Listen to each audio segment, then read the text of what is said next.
homeowners associations often bring communities together, but when it doesn't, it can create a major rift. The Fox 5 I-Team's Dana Fowle updates us on an HOA rift that has turned into a lawsuit pitting neighbors against the board. Is this the same community you've been following for about a year now? We've been talking about this for a really long time, and it's now come to this. Some of the homeowners and the Cobblestone Community Association finally got a lawyer. They held a special election, and they voted in a whole new board.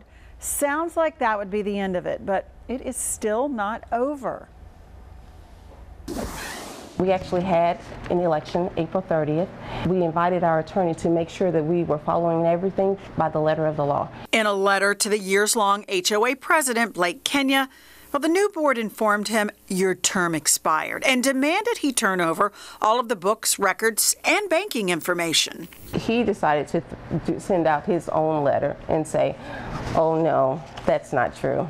Yes, he sure did. Blake Kenya fired back, calling the election inaccurate and false. It's a done deal. On paper, maybe, but not so much in practice, because when the Fox 5 I-Team talked to Blake Kenya, hi, Blake. He wouldn't commit to stepping down. You're saying you will happily hand things over when there's a legal election, but you won't say yes or no whether you consider it valid. The newly elected board is tired of waiting, so they filed a lawsuit against Blake Kenya.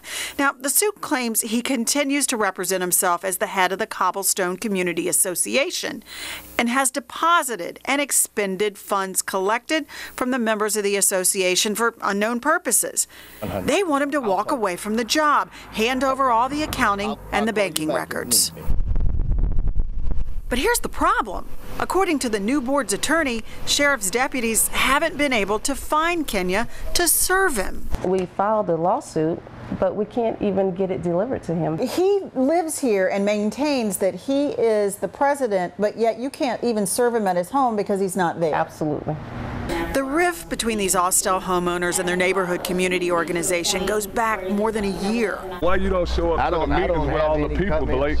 We're trying to vote you off. We were there when frustrated neighbors met last November to talk about removing him from the board. Mr. Kenya tried to cancel their meeting, so a neighbor positioned himself under the sign to say, it's still on.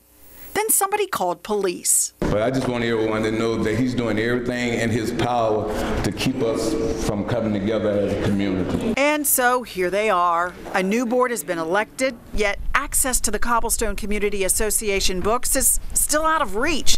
They don't even have the keys to the message board. So you just have to do this? We actually have to use this signs. We have 2, maybe 3 of these. And a basic question still goes unanswered. This is a volunteer position. Why won't you let go?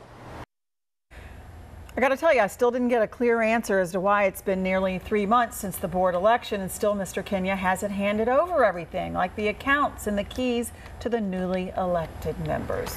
Who's running the community then? Well, that's a good question. Nobody's exactly sure, but people are trying. You know, we are told dues were collected at the beginning of the year by the old board. A lawsuit was filed in June, says that the old board's not to spend another dime. But of course, despite 5 attempts, according to the county, to serve that lawsuit, they haven't been able to do it. Although a certified letter has been sent to the former treasurer now. So the new board is meeting, but has no access so far to any of the community's assets, they tell me. I need a graph to keep up because it's just so many moving parts here. And I suspect these are folks who work hard every day. They just want to go home and enjoy their homes and enjoy their HOA benefits. The bottom line, it's a homeowners association that has rules and guidelines and bylaws. They didn't feel like they were being followed. They got a lawyer. They had a special election per the bylaws. Still didn't happen. They filed a lawsuit and they're still waiting. I suspect there'll be another update in the coming months. All right, Dana, thank you so much for that.